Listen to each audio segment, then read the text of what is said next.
దశరథాత్మజుడైన రాముని వీరత్వమును ప్రత్యక్షముగా చూచి సంతోషముతో జనకుడు సీతను రామునికియ్య నిర్ణయించుకొనెను.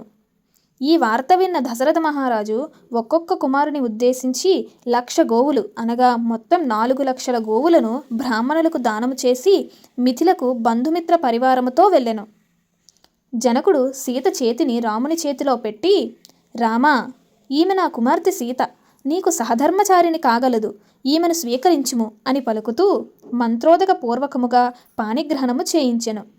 అట్లే ఊర్మిలను లక్ష్మణునికి, మాండవి శృతకీర్తులను భరత శత్రుఘ్నులకును ఇచ్చి కళ్యాణము జరిపించెను. కళ్యాణానంతరం అయోధ్యకు వెళ్ళు దారిలో విష్ణుధనస్సును బూనిన పరశురాముడు శ్రీరాముణ్ణి అడ్డగించి, రామా, శివధనుర్భంగము మాత్రమే కాదు, సమర్థుడివైనచో ఈ విష్ణుధనస్సును కూడా ఎక్కుపెట్టుము అని హూంకరించెను. సవినయముగా చిరునవ్వుతో విష్ణుధనస్సును ఎక్కుపెట్టిన రాముణ్ణి చూచుటకై బ్రహ్మాది దేవతలు గుమిగూడిరి.